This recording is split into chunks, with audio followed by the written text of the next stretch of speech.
You are listening to the Your Next Season podcast, the show designed to keep you informed and uplifted through candid conversations with our guests and host, motivational speaker, and life coach, Gigi Hopkins. Be sure to like and subscribe. And now, here's your host, Coach G. Hello, and welcome to the Your Next Season podcast. My name is Gigi Hopkins, and you know what I always say. I'm super excited about today's show. That never changes. I'm going to always say it. Why? Because I'm always landing great guests, and today is no different. I got a great yes on today, and I'm excited about it.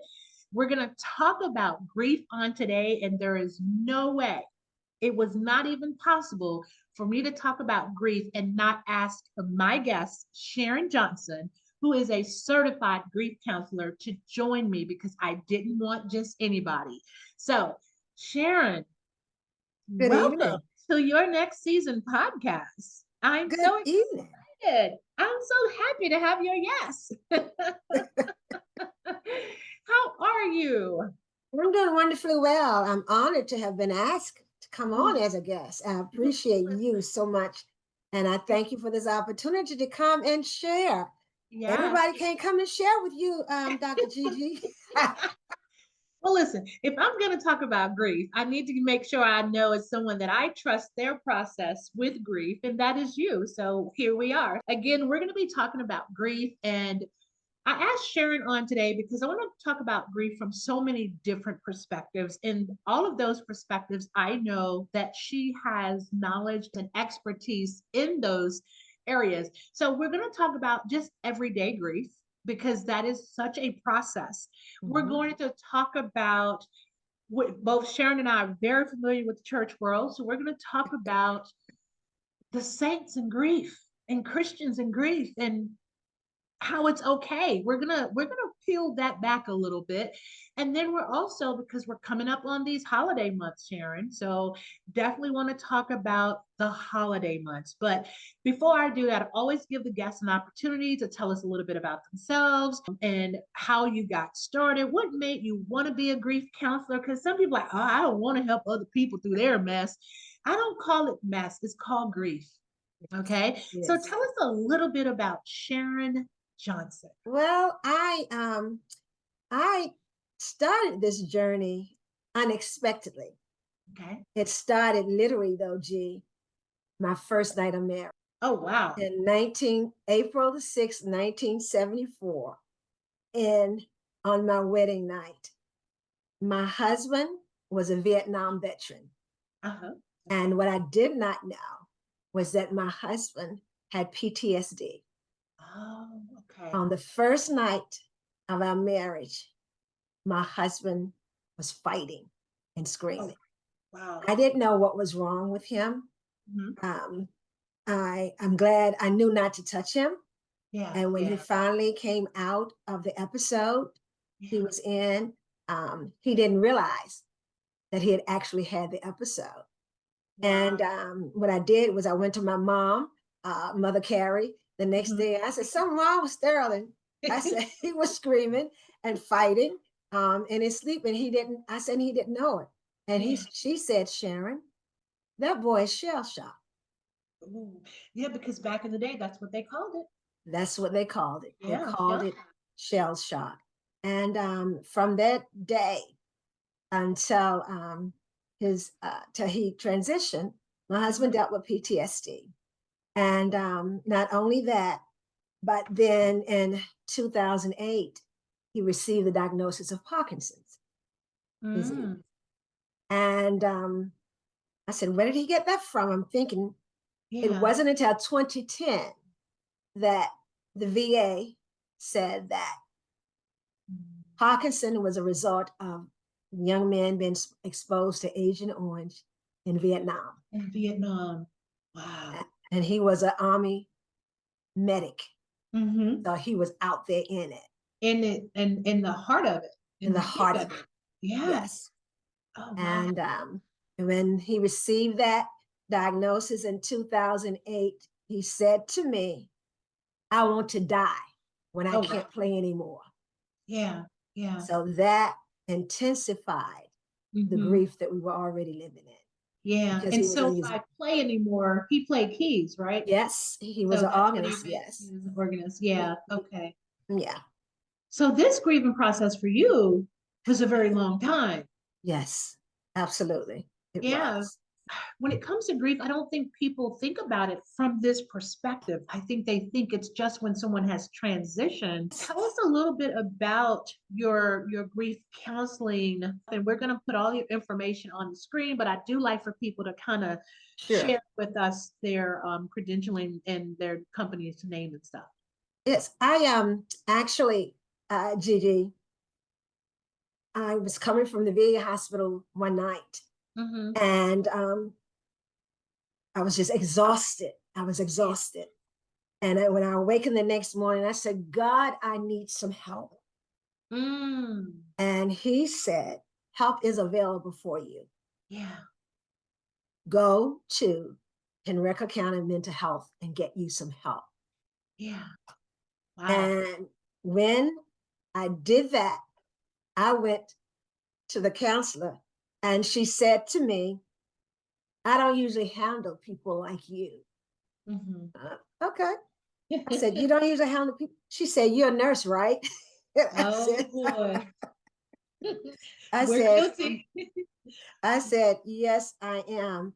She said, well, I don't usually handle people like you. And we began to laugh. And I tell you, the best thing that could ever happen to me when I walked through those doors and I sought help.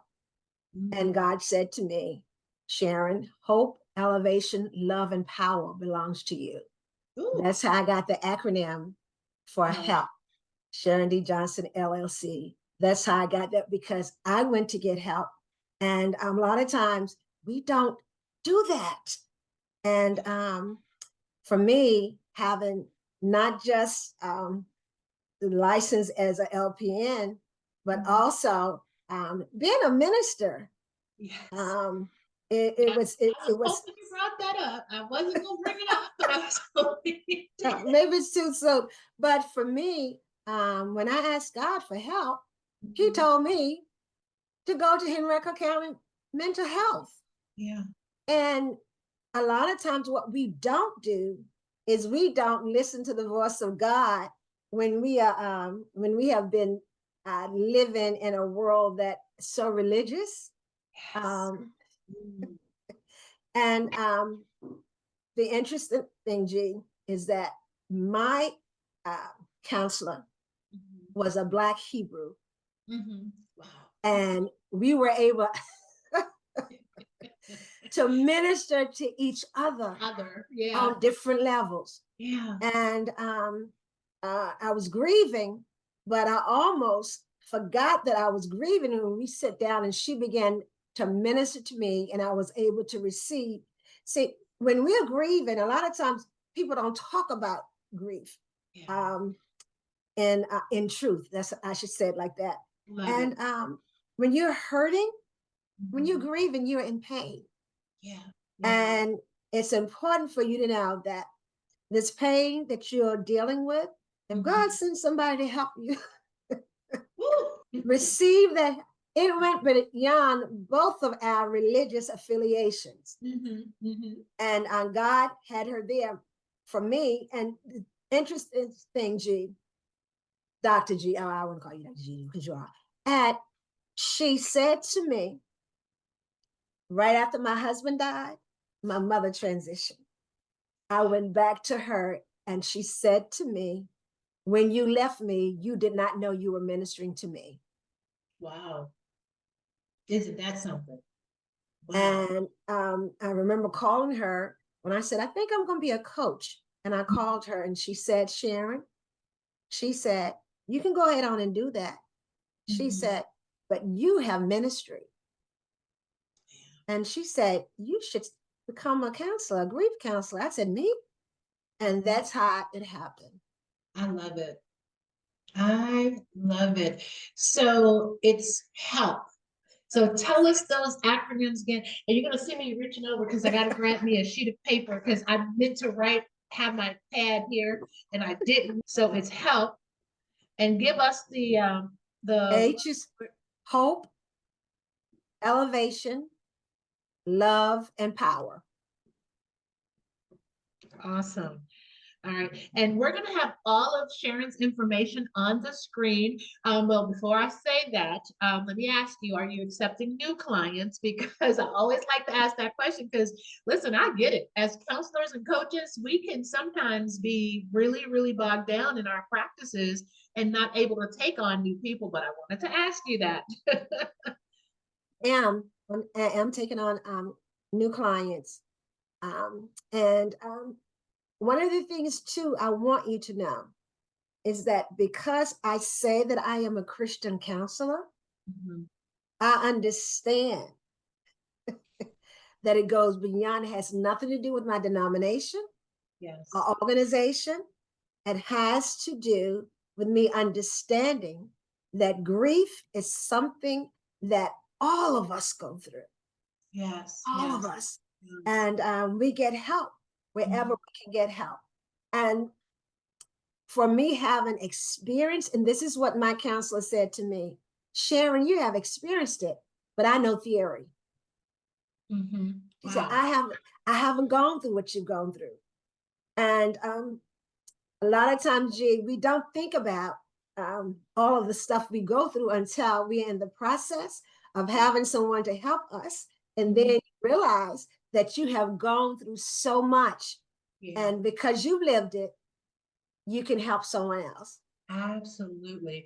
And one of the things I want to start with, my question, because this is a big one for me, because I hear people say so much to folks, Sharon, when they're grieving, you know, from the church folk to work folk to home folk to kin folk. Folk just need to stop. So I have to ask you, what are some common misconceptions that people have about grief? Some of the common misconceptions is that grief is the same for everyone. Ooh, that's a big one. Grief is the same for everyone. And of course, you may have heard there are different stages of grief. Dr. Elizabeth Kubler-Ross, 5 stages is now in Gigi. I just took another class, and there's things added to it because it's bigger than what we think it is, you know, when someone is living it. And some of the misconceptions is that, you get over it soon. And there's going to come a time when you're going to forget all about it. No. No, sir. No. No, sir. The heart does not forget. That's right. Whether it was good or bad, the relationship. That's right. That's right. The heart doesn't forget. Everybody has to go through grief. Yeah. When people say, I don't feel nothing, you're saying you don't feel you're saying you don't feel nothing because you're feeling something. Because you're feeling something. Yes. Because you're grieving. Yes. Right. Yeah.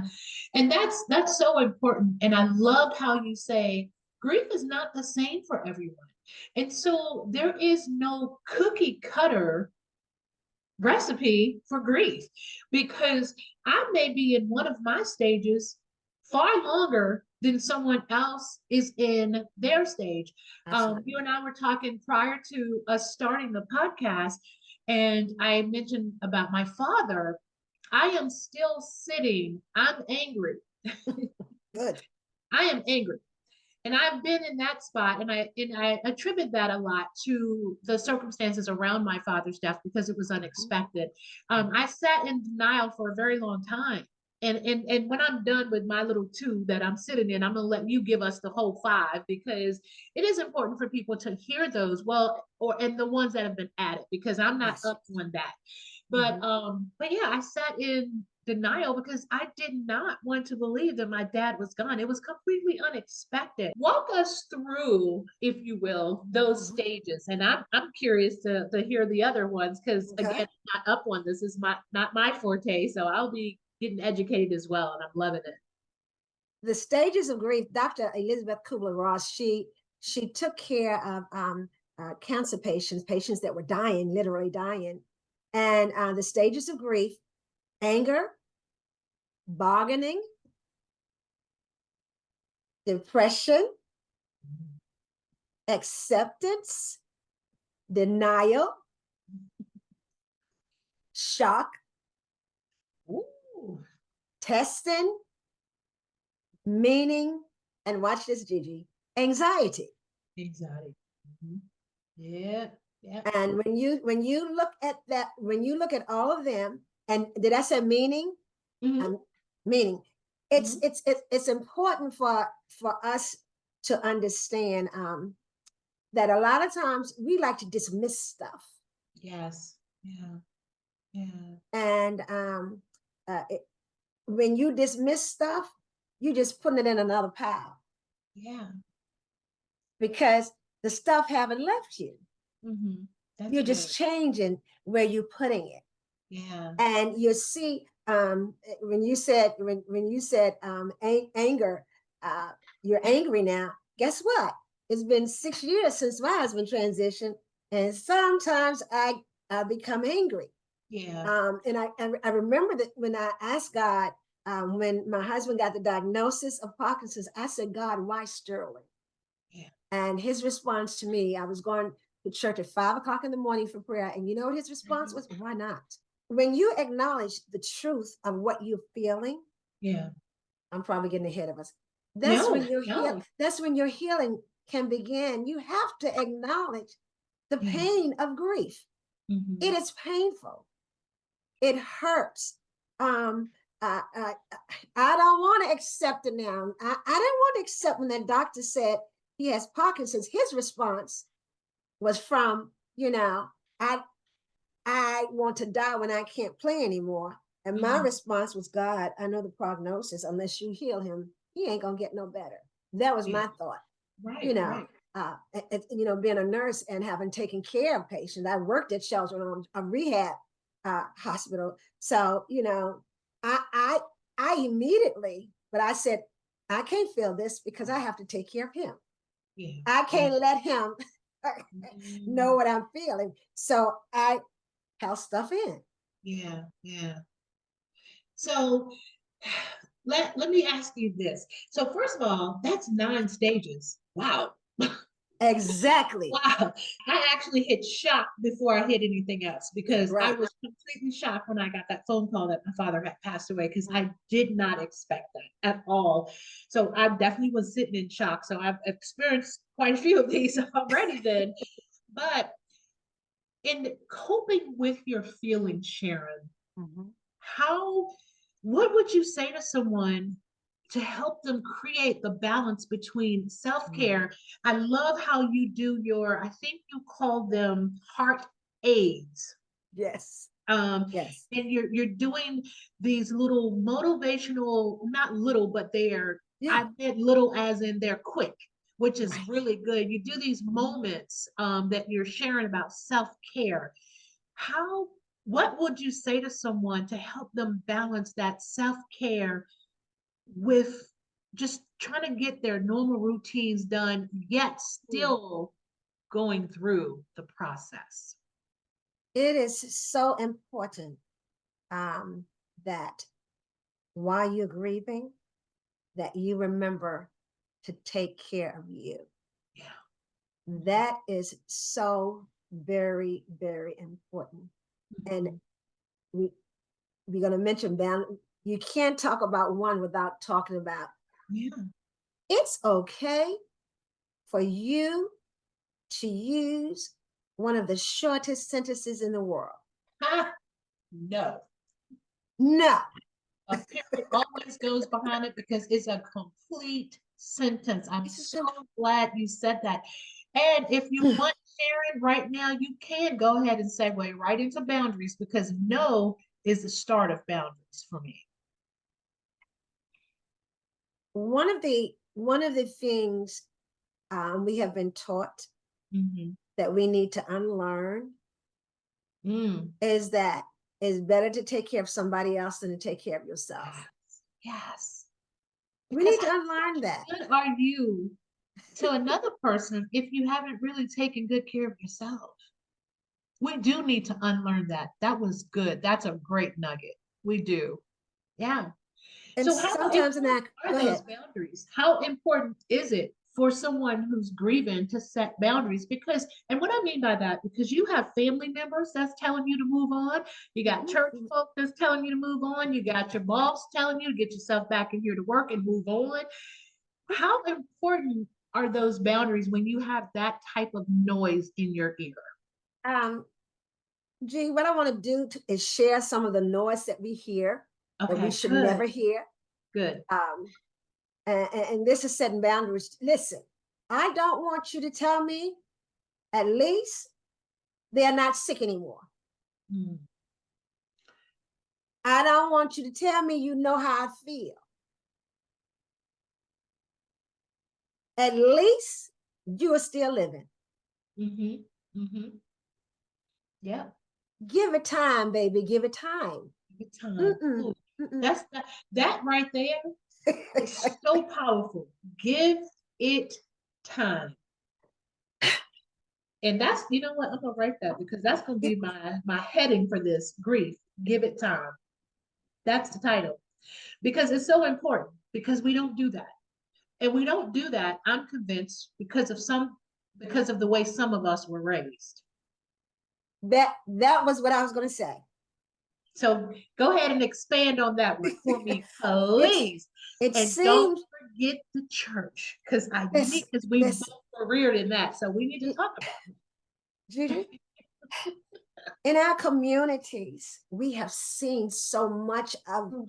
our people taking care of everybody else and not themselves and saying the wrong thing and think I'm supposed to accept what you said to me. But when someone say, look, everybody has to die sometime, then well, guess what?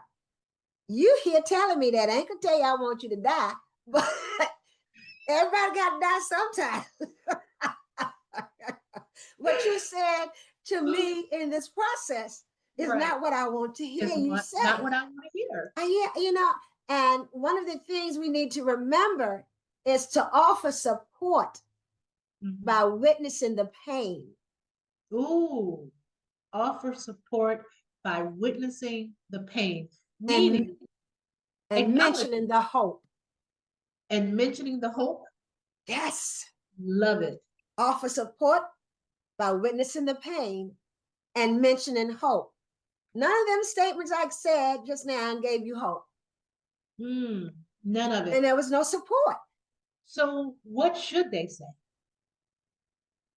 Some of the best things you can say is, I wish I had the right words. Just know that I care. I love it. And it's so simple. You're not trying, you're not going overboard, you're not trying to fluff. I wish I understood, but I'm Yeah, here. good. Because I, sometimes that's all you need is to know that someone is available. And sometimes, and it may have just been my experience, but I remember when my father passed away, mm, the people that I thought, the people that I thought yes, yes, yes. was gonna really help me out because you I don't let everyone in my inner space. So if you're in there, then I'm expecting you to know me and know what to do. But they just went ghost. And I was like, and we get in our own head and we say, well, maybe they didn't know what to say. Well, I just wanted you to listen. I just wanted you to you could have sent a text and said, I'm thinking about you, praying for you. I remember you sent it several times. You sent me something several times. And you said that, and Bishop Williams was there. He was supporting me, praying for me, because he know how I am about my Papa Joe.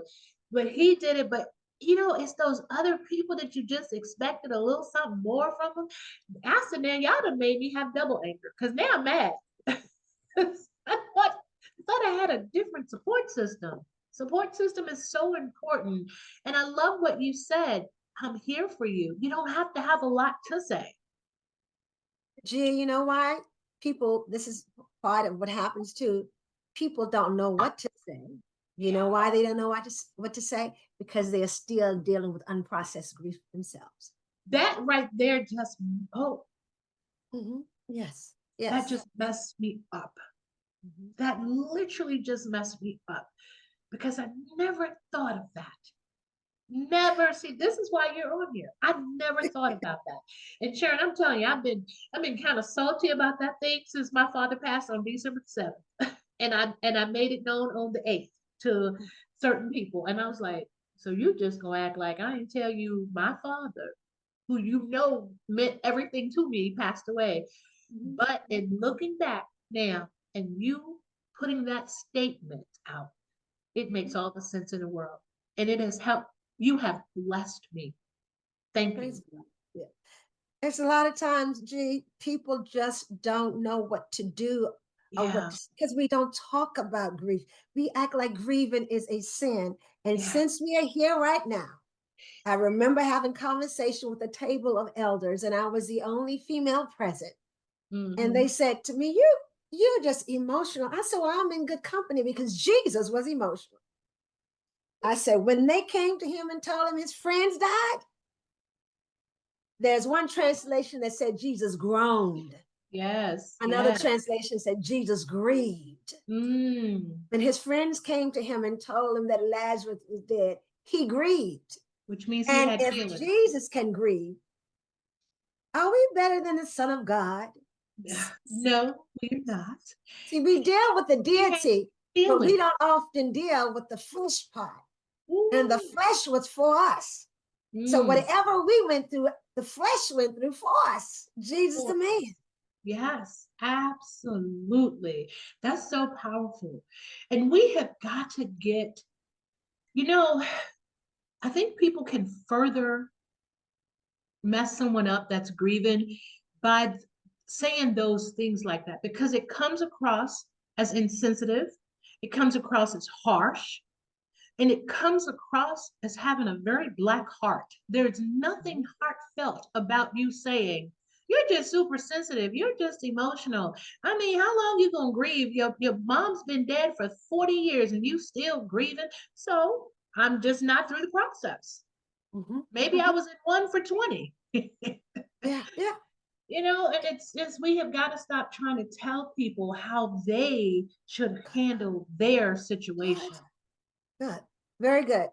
I can't tell you how to handle your heart, but Yeah. what I can do is I can help you Yeah. by saying something to you like, I don't know how you feel, but tell me how I can help you. Love it. So now you have given us two good things to say. And that was powerful. I don't know how you feel because if you haven't gone through it, so I can tell someone who tells me I lost my father, we were very close. I can Right. say to that person, I Good. know how you feel. And last year was a double whammy for me because in June, my brother passed away. And See? I think it weighed so heavy on my dad that my dad, as soon as my brother passed away, I watched my dad go downhill pretty quick. Yeah. So I tell people I think my father gave in to a broken heart because he was devastated because my brother's death was definitely unexpected. He was 55 years old when he passed away, and we did not see that happening. See? Didn't He went to the hospital and never came back out. 2 days later, he was gone.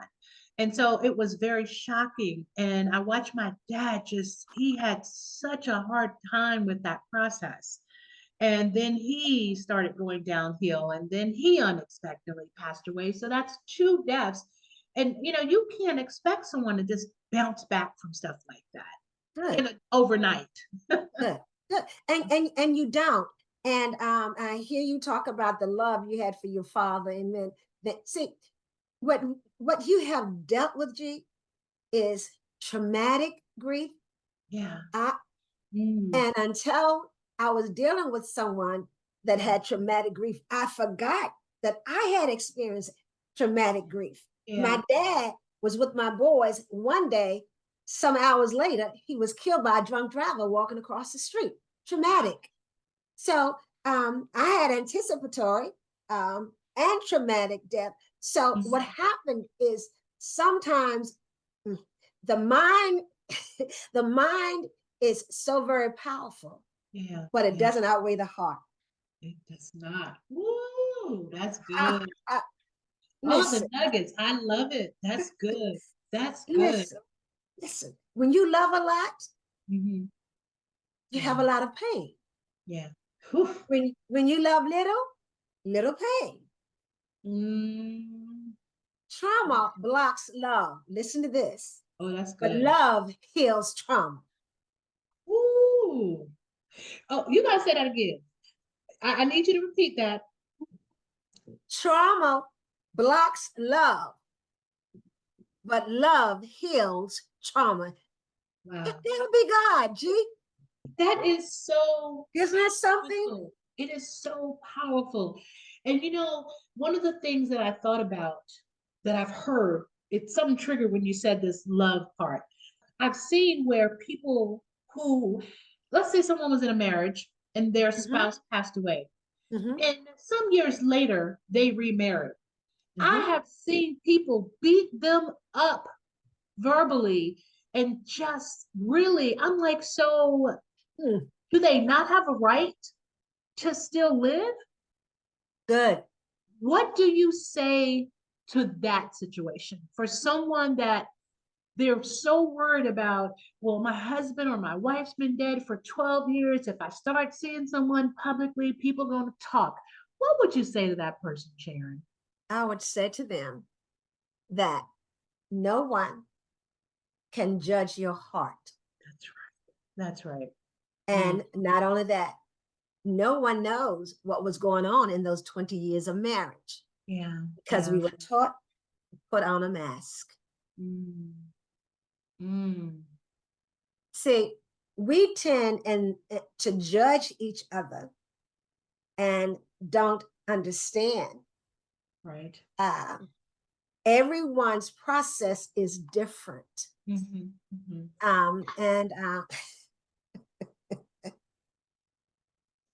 How long does my heart have to ache? Wow. In order to prove something to you. You can't tell me how my heart is to feel. Yeah. Yeah. You can't, you have no right to do that. You can't process my heart. No right. I love that. Love it. No right. So what I'm hearing you say, it's okay to move on and find love again. It doesn't mean you're going to forget your love. Say it again. Say you're not going to what? You're not going to forget your love. You're not going to do it. No. You're not going to do that. The heart remembers. And can I share something with you that I saw, Sharon, that just blessed me? So I was at this church. Pastor is pretty well known. His wife passed away. He has since remarried. I went into the church. First thing you see when you walk in the church is this huge picture of his wife that passed away. And I love that because with his second wife, she understands the importance of folk who once who loved this person so much to be honored. That's good. And I thought, how many other people would do that? That's so powerful. Because it kind of caught me off guard, to be honest. I wasn't expecting that, and I knew her very well. We had ministered together several times, and she was such a beautiful soul. But to see that just made my heart smile. I want to first talk about, because we've got about 20 minutes to go. Okay. So I want to talk about two things. I want to talk about how does a person just get through day to day with grief, just to get their head off the pillow, to get up, to go even just take a shower, something so simple to most of us, but a grieving individual, a shower is so hot. It's draining. And we'll say shower should feel good, but it can be so draining to someone who is heavily grieving. So about that day-to-day process, your advice on what things they can and should do. Good. And I also want to talk about how do we prepare, because this is going to bless me because my dad always came over for the holidays. Now he didn't Okay. want to stay long. We had to go ahead and Came pack on. a plate within Mhm. 30 minutes because Joseph was ready to go back to his high rise with his people. With But his people. Huh? it's just knowing that that place at that table will no Good. longer be occupied with my dad's physical body in it. It's going to be something for me to deal with because it was something for me to deal with last year, and I've been thinking heavily about that lately. And then even when I asked you even more, it started to come up. So I want to Right. talk about the holidays as well. And Good. if we run out of time, if we still have time, the third piece I want to talk about is you kind of touched on it at the very beginning because I wanted to talk about you being a nurse, so you know about dementia. I often say that when someone is dealing with dementia, they're also going through a grieving process because they've lost the person that they once knew. And that I never hear people talk about much. Good. But Good. that's a grief Yes, it because is. you don't even know who is now standing or sitting in front of you because it is not the person you once knew. Because dementia takes on a whole Trust different me. identity. Absolutely. So, I'm glad you did say that, and we're going to get to practical stuff. But I do want to say, and what you said, oftentimes people don't think about it. yeah. The person that is dealing with the dementia, that's Mhm. in the body, the dementia has now taken over their body. Yeah. They realize something is wrong. Yeah. I remember the times when Sterling would say to me something like, "Where's Sharon?" Mm. Mm. Wow. And I say, "Dear Sharon." Mhm. He said, "No, where's Sharon?" Yeah. And I would say, "I'm Sharon."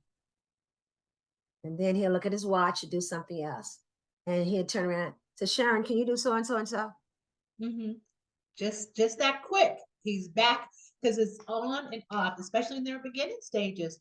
And you have to be that's really something to deal with. I think being a nurse, you kind of already knew what to Mhm. expect. But for those that are not in the healthcare field, such as you and I are, they have no clue what's to come when it comes to that. And I have educated a lot of families on that because a lot of times I say, now, mom might say to your daughter, may call your daughter you, especially if Right. you look like her Uh-huh. if your daughter looks like you when you were a kid, and she's probably not even going to recognize you. Yeah. And those were some hard things for me to Yeah. see family go through. So it's definitely a grieving process. How do you, It's a grieving process. It's a grieving process. And one of the things that I had to do to keep myself from, and I'm sure there'll be people on here that may be caregivers Mhm. for the people that have dementia, and you're grieving, and while you're taking care of your loved one, but your loved one, and I just believe on some dimension, some level, they know that Yeah. something is wrong. Yes. Yes. um, and they may become angry with you, and you know they may fight you. Mhm. Experience that, too. But I knew that wasn't Sterling, Yeah. and Yeah. I had to say, this is what he do. You know what I Mhm. mean? And Yeah. it's important for those of us that are caregivers, for us to take care of ourselves too. And I Yeah. know, and I heard you say, the holidays are coming, and we Mhm. want to balance self-care for grieving every day in your daily life. When you're going through, when you're grieving, when you've suffered loss, when you've had a traumatic event to happen, the holidays are coming, and everybody's all excited. I ain't got time. I don't feel like going. I ain't going fooling with these people. Yeah. Yeah. Okay. So what happens with grief, and I want to make sure that we bring this in, because you have to balance your self-care and your daily living. And you have to balance that, because it's not just the mind that's affected, Yeah. but it's the body, the Mhm. mind, the emotions, the psychological, your social, your relationships. See, we talked, and spiritual. Yeah. They're different for everyone. Yeah. So what you need to do to take care of you and balance your life, you need balance. Like there's a scale. You can't have too much of one thing and not enough of the other. Good. Yeah. You need to eat, you need to sleep, you need to listen, avoiding too much physical fatigue. Ooh. Oh. Avoid adding too much physical fatigue to your emotional fatigue. You're already dealing with some stuff. Ooh. Here. That was powerful. Avoid adding too much physical fatigue to your emotional fatigue. Yeah. And I don't ever think I've heard it put that way. Emotional fatigue is such a real thing. Such a real thing. Mental fatigue, physical fatigue. It is such a real thing. And people are just not talking about it. Why? Because we were told not to. Not to, and I have to put spiritual there too, so people that's watching can say she didn't say spiritual. Yeah, but that's different for every person. Oh, I was coming back with it. I was coming back with it. But yeah, it is spiritual. It can be spiritually depleting as well. Yeah, this is good stuff. Okay, so those are some good pointers. Anything else for our day-to-day? Yes. Allow yourself to feel what you're feeling. Let no one tell you how to feel. That's a big one because people are forever telling me, get out your feelings. You don't need to be, I'm not in my feelings. I'm expressing them. It's a difference. Feelings and expressing them are two different things. See that? It is. And this is one that helped me helped me a lot. Do you say no when you need or want to say no? Do you say no when you want to need to say no? It's okay for you to say no when you need to say no. Especially as women, we're just natural nurturers and we always want to help. And, God had to really deal with me on that, Sharon. And it happened definitely after my father's death because I had to have some downtime to process because I just didn't feel like getting up. And God had to show me it's okay not to try to be everything for everybody. Repeat that again. It's okay not to be everything for everybody because when you run on E, where's your feeling? Where's your feeling? Where's your fill up?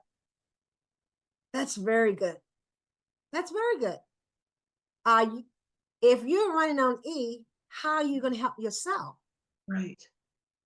You give everything to everybody else. What do you give to you? Do you realize how precious you are? Watch this. Are you balancing between being, feeling your feelings, and doing? Woo. Busy. Yeah. Are you balancing between being and doing? You ain't got to be doing something all the time. And do you think that's avoidance? Because it's the avoidance, right? That's what I was thinking when you said that, which is unhealthy, completely unhealthy. And we're not taught to face things. I can remember, especially in the Black community, I'm gonna just say it. Culture, yeah. I'm gonna just say it. Good. Listen, we didn't want to talk about death, let alone talk about grief. We didn't want to talk about death. But we have got to change the narrative of our culture. Good. And, absolutely. And make people understand that it's okay to not be okay. I just the podcast that I did last week was talking about it's a young lady that's hosting a Fill Your Cup conference out in H.E.L.P, and it's really geared towards men, but it's everyone is invited. But the hosting pastors just have a passion for men. And I remember saying to her, men have become a lost generation in the church on different levels. Good. Yeah. The church is grieving because of the loss of men. Good. Absolutely. And I think part of that is because they're taught to be so strong and not to show feelings. Yeah, but then you keep it bottled up and it comes out as anger. Say it again. It comes out as anger because you haven't fully processed or grieved whatever you lost. Maybe it was when you were a kid, or maybe it was a job, maybe it was a relationship. Who knows? But a loss is a loss, and you still have to grieve through it. Good. A loss is a loss. Loss. It's not just of a loved one. It could be loss of a job, loss of a dog. We don't think about it. Yeah, You know? cat. And it's grief is the same all over the world. Mm-hmm. Yeah. All over the world. There is no culture that does not have grief. But because of what we have gone through as a people, and our men, what they have gone through, sometimes we are not as sensitive to what they deal with, Right. as to what we deal with. Right. Which is why I've been when I did that podcast with her last week, I was saying, this is huge because this is an area that we don't hit on, where we're creating a safe space for men to come to this conference, Good. get their cup filled, because it's us saying to the men, we see you. Good. We see you. And I don't see a lot of that. She and I were talking, you have so many women conference, and some of them, we go away for a week to a conference and then we're flying back out the next week to another women's conference. But I don't see a lot of conferences for men, and men are grieving because they've been forced to sweep stuff under the rug. And then on top of that, if you show any feelings, and I'm going to use this word because it's my show and I can do what I want, you're a sissy. See? You're a sissy if you show any feelings. Yeah. That's why I was at that table and the men told me I was emotional, and I said, well, you know what? When Jesus, not only when they came to him, telling Lazarus, he resurrected.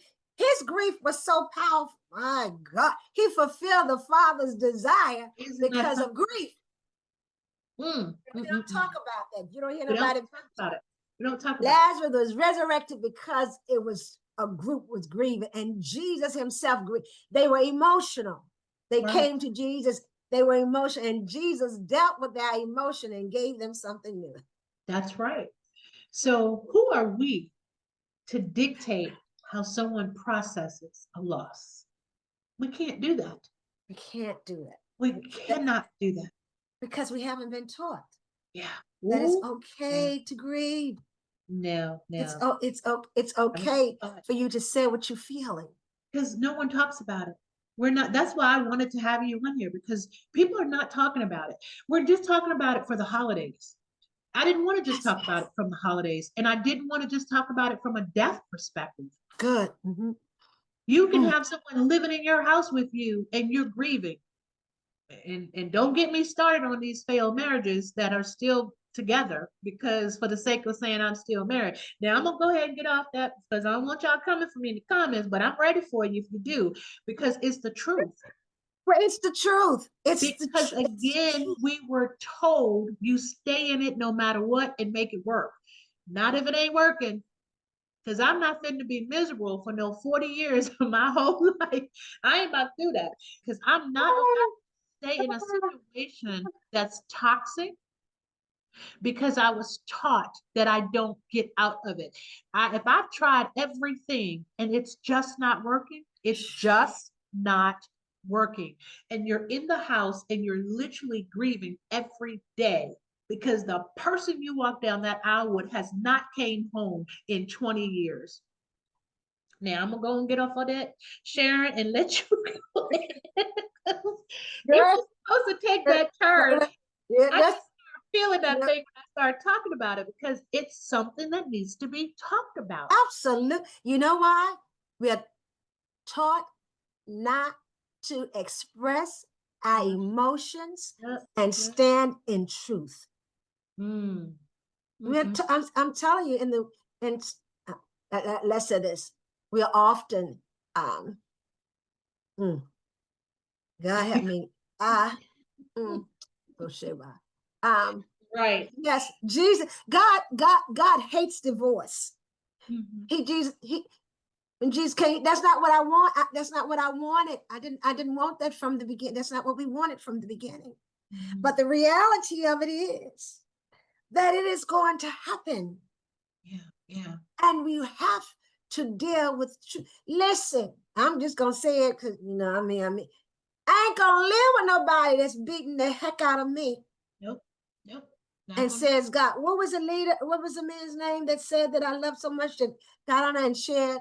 I can't remember who it was. I don't want to call the wrong name. And he said that he lived with that he was living with grief because of the things that were said to him and the things that was being done, and was told to stay, Mm-mm. and was telling women to stay in marriages Yeah, that where they were being abused, and he repented and he apologized on national TV. He good. said it wasn't God's will for you to stay in a marriage where you're being battered and you're broken. It's better to walk away than kill somebody, because some of us call Lady Smith and Wessons. Huh, you better know it. You better know it. But it is, I chuckle, but people know I kind of make light of situations, but I'm very serious about this. That Right. is still a form of grief. And It is here's the thing. absolutely And what people don't realize, I don't even know how I got here, but it came to me as we were talking that this is another form of grief that we're not talking about. I yes. can't tell you the number of times that I have watched from the outside, and what people don't realize, folks see it. Mm, And you're trying to put on a nice show, but we people who know how to read and discern, we see it. And I'm never going to live in misery. I'm just not going to do it because that's not the life God intended for me to have. I'm not going to do it. You are not going to be beating the pulp out of me. And then we're going to be kumbaya on Sunday holding hands. That is not going to happen. see, people don't realize that you were grief. You can wear grief. Yeah. People can Yep. see it. Ooh. People can see it. Just You like an don't realize you don't realize it because what you've done is you think you put a cloak over it. yeah, we see But it. you can't hide.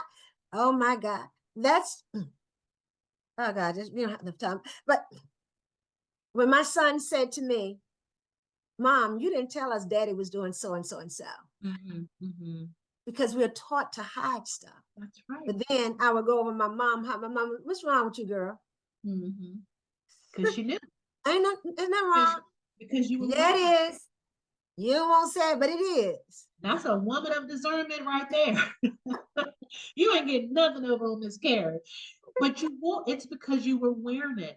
And listen, I'm not saying that I'm definitely not advocating divorce. I'm No, not. no, no. But that grief in a marriage is a real thing. And your grief in your marriage was a little different, but there are people that are grieving because their marriage, and sometimes it's all in how you entered into it.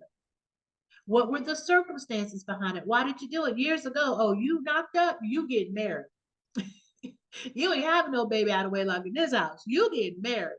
And so Yeah, that I'm not saying that's not a good reason to get married, right.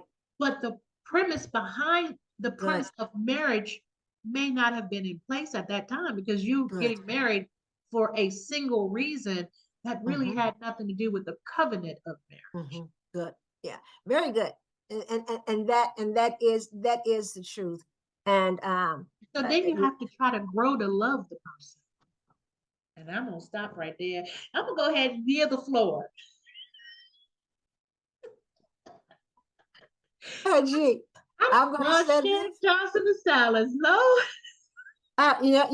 I have to guard what I say, because We both sometimes do, but I'm gonna be yeah, kind of bold to get yeah, this yeah, part because yeah, listen, I'm not oblivious to the fact that it's happening, and yeah, it's been happening. yeah. And now you have people that are in their 60s and 70s looking at this person going, why did I Right. Yeah. stay? Absolutely. It's the truth. Um, but one of the things that I do want to share too is you cannot heal what you do not feel. Ooh, love it. Love it. I love it. I can't heal a marriage if I don't feel it. Okay, I'm gonna go ahead, sign off. This Gigi Hopkins. Say it until next time. Go be blessed. Cause that right there, that was powerful. That was good. Now that was good, Sharon. That was What good. we face, Gigi, transformed us. And on the bottom in red, we can't hear what we do not feel. You Mm, can't get transformation of anything you're not feeling. You you're not can't. feeling You it. can't. You You cannot. can't. No matter how you try, it's not going to happen. Mm, So we've talked about grief. We've hit a lot. a I didn't lot. even I didn't even count on hit this much. This is unscripted, which is the best podcast ever for Right. me because I love unscripted stuff. But we touched on so much. We talked about grief in a marriage when there's things that your spouse is struggling through. Yeah. And I don't like to say struggling with, struggling through. Because Good. you're struggling, but you're getting through it. You're struggling through it. Then we talked about grief from the perspective of death, of course. And then you also mentioned that grief can also happen when you lose other things like your job, losing Mm-hmm. a house, losing anything, a pet, especially a pet. I have grieved over a pet. I was devastated losing a Mm-hmm. dog. Um, and then I had the audacity to bring up grieving in a marriage that you're actively in and Yeah. waking up to that joker every single day and just asking yourself why. Good. So it comes in all different forms. You've given us a lot of great nuggets and a lot of great pieces Very to help blessing. navigate through this. So I do have one more question for the Okay. floor and before we wrap up. Okay. When should a person seek help that's grieving? You should seek help when you feel like I cannot handle this on my own. Mhm. Good. Admit that I can't handle it on my own. I need, and see, a lot of times we've been taught you don't tell, but the greatest thing you can do for your self care is to tell yourself the truth. I need help. Yes. I can't do this on my own. Yeah. I can't do this by myself. Mhm. Had I not told that to God to help, I would have never been able to deal with what I was dealing with. Yes. Yes. God will help you. You can't be God. He that is whole need not a physician. You're not a physician. That's Bible. And if you need help, Mhm. if and look, we know when we are not healing. Yeah. You Yeah. know when you need help. And it's Mhm. okay for you to admit I need help. Seek help. There are counselors that's willing to help you. Mhm. I never thought that God would tell me to go to Yeah. Yeah. a mental health Right. counselor. I thought he'd send me to a saint of God. Yeah. I'm just telling you. I'm No, just, you know me, because just that's our norm, and that's what we've been used to. We go to the church folk. exactly. And the Go. best thing I ever did was to hear God and obey God. And God had that lady, I could see her right now, I know her name, sitting there waiting for me. Mm-hmm. So I'm Yeah. not supposed to be doing you, but I Yeah. am. Yeah. Yeah. Yeah. And There's the help key for there you. is that's it. That's what I was going to say. The key there is help for you. Yes. And never let someone make you feel bad about getting help. The best thing that I ever Mm, did in my entire life because, I've publicly shared my traumatic childhood. Mhm. The best thing I did was get help because I am now able to help other people through their process. And I want to say Good, this before I good. get off of here. If it's not your lane, get out. Don't drive in it. When I have people that come to me, and I have referred folk to you because I don't play that. If it's not my forte, it's not my lane, I'm not driving in it. Now, you got some issues with some childhood trauma, I got you. Give me a call because I got you. You name it, I've dealt with it. Trust me, it was very traumatic. But because of God's grace, we both are sitting here. So that Good. I can handle. Ooh, I If shoot. somebody calls me about grief, and I mean, I recently referred someone to you because I was just like, no, ma'am, I ain't the one because I'm still grieving. I'm not the person for you. But I do know a person, but it ain't gonna be me. You have to know what you can handle, Good. and you have to know what Self-care. your expertise are. But there is no way I can handle. I could try to help someone through a process that I ain't even processed. That don't Good. make sense. So stay in your lane. Don't try to give people sound advice because it's your personal advice. If you're not Ooh, say that again. certified, don't try to give people sound advice if it's your personal advice. Because if you see, then me and you done came loaded with a pen and we just, Sharon, I got to tell you now, I feel like I'm talking to the bishop because we like, repeat that. Let me write that down, G. We just had this conversation too. That's how me and I do all the Anything, time. an envelope. Listen, he won't get anything. He'll get in my truck. Gee, what you got in here the right way? Because we just be dropping nuggets. This is Yes. conversation that I love. Good. But honestly, please don't try to advise someone Good. through something that you're not equipped to advise them through. If Good. I have a person on here, it's because they're equipped with whatever we're talking about. If someone is listening and saying, I might need to contact her, how can people get in touch with you? Of course, it's on the screen, but I love for people to say it. You can get in touch with me at 804-557-0363. Okay. All right. Email me at SDJ, lowercase, help1@gmail.com. And again, all of that information is on the screen. And listen, guys, I promise you. Now, you've heard Sharon and I talk a lot about God on here, but Sharon knows how to create the balance. She's not going to have you in a session taking you on a complete Bible tour. If you take her on as your counselor and she takes you on as your client, she's going to work your process with you. Good. And I don't, because sometimes people can get in the noise. We're going to just say the noise. The noise can be so loud. Don't feel like you have to go through this alone. Grief is a real thing. Never let anyone diminish your feelings. Good. You've heard us talk about feelings on here today, which means you have a right to feel how you feel. Good. And I'm Yes. going to leave the last words with you, Sharon. If you have anything else you would like to say before I do my little closeout. Well, I just want to say, we've been on here, and I want you to remember this. I want you to remember that you are the most important person in the world to you. I love that. I love that. That's so You're the powerful. most important person in the world to you. Honor yourself by Mm, doing what's best for you. yeah, yeah.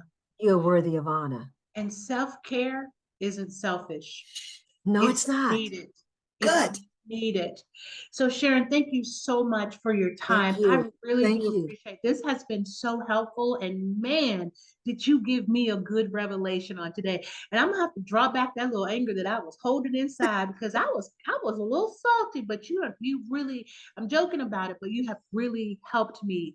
And I know that this conversation has helped others. So thank you. And thank you for Thank you. all you do for the heart of the people. I really do appreciate you for that.